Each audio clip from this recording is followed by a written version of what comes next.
TDP కేంద్ర కార్యాలయంలో revenue మంత్రి అనగాని సత్యప్రసాద్ మాట్లాడుతూ వైఎస్ఆర్సీపీ నాయకులు ప్రజలను రెచ్చగొట్టే మాటలు మాట్లాడుతూ రాష్ట్రంలో శాంతి భద్రతలకు ఇబ్బందులు గురిచేస్తున్నారని అన్నారు. ఎవరు తప్పుడు మాటలు మాట్లాడినా ఎవరి ఇళ్ల మీదకు పోయినా కఠిన చర్యలు ఉంటాయని, బూతుల పార్టీ వారి మాటలు పట్టించుకోవాల్సిన అవసరం లేదని, మీరు ఇష్టానుసారం మాట్లాడితే ఒప్పుకునే పరిస్థితి లేదని అన్నారు. ప్రెస్ మీట్ కి ముఖ్య కారణం గత 3 రోజుల నుంచి రాష్ట్రంలో జరుగుతున్నటువంటి పరిణామాలు, మరి ముఖ్యంగా ఏదైతే ఈ రాష్ట్రానికి పట్టి పీడిస్తున్నటువంటి వైసీపీ వైరస్ గురించి రోజు వాస్తవాలు ప్రజలకు తెలియజేయాల్సిన అవసరం ఉంది.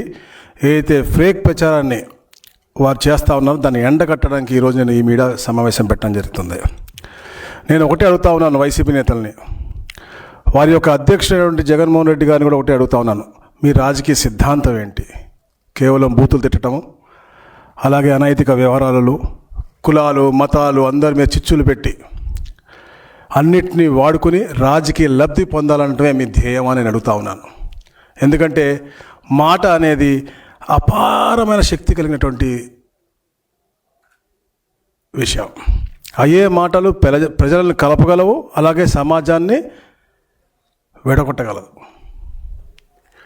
మనం మాట్లాడే ధోరణి బట్టి ఎన్నో మార్పులు, వాటి యొక్క పర్యవసాలు ఉంటాయి.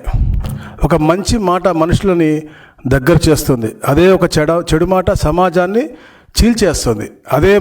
అదే మాటలు అశాంతికి అలాగే విభేదాలకు నాంది పలుకుతూ ఉన్నాయి. అదే మనకి గత కొద్ది రోజులుగా మనకు కనపడతా ఉన్నాయి. మనం చూస్తూ ఉన్నాం. ముఖ్యంగా కల్తీ నెయ్యి సబ్జెక్ట్ జరుగుతూ ఉంది. కల్తీ నెయ్యి, ఆవు లేదు, పాలు లేవు, కల్తీ జరిగింది అని నిర్ధారించారు. సింథటిక్ ఘీ అని చెప్పారు. అడల్ట్రేషన్ జరిగింది,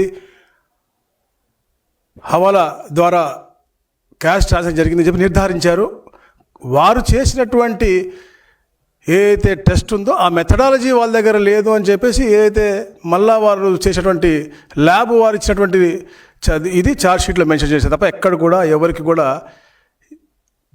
లార్డ్ కానీ లేకపోతే యానిమల్ ఫ్యాట్ లేదు అని ఎక్కడ కూడా ఇవ్వలేదు. వాళ్ళ దగ్గర మెథడాలజీ లేదు అని చెప్పారు. సరే, అది జరుగుతున్న తరుణంలో తిరుపతిలో ఒక ఆయన దైవద్రోహులు అని చెప్పి ఫ్లెక్సీలు పెడతాడు, యాగాలు చేస్తాడు. ఎవరైతే దీనికి ముఖ్యమైన కారకుడో అప్పుడు చైర్మన్గా ఉన్నటువంటి వ్యక్తి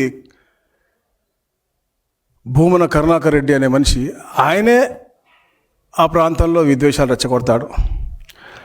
నిజంగా నేను చెప్తా ఉన్నాను, ఎన్నికల ముందు ఏదైతే వీళ్ళు తప్పుడు రాజకీయం చేశారో, బూత్ రాజకీయం చేశారో, దానికే అనైతికంగా దానికే మేము కట్టుబడి ఉన్నాము. ఈరోజు కూడా మేము అలాంటి విలువలను రాజకీయం చేస్తామా వచ్చి ఓపెన్గా చెప్పండి.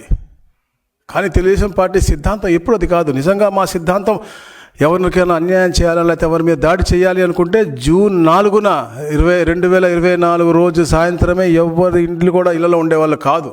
ముఖ్యంగా నేను నా కాన్స్టిట్యున్సీ కూడా చెప్తాను, ఏదైతే ఎలక్షన్ రోజు నా మీద దాడి జరిగిందో, నాతో గొడవైందో వాళ్ళ మీద ఈ రోజు దాకా కేసు కూడా లేదు, వాళ్ళ మీద ప్రతి దాడి కూడా లేదు.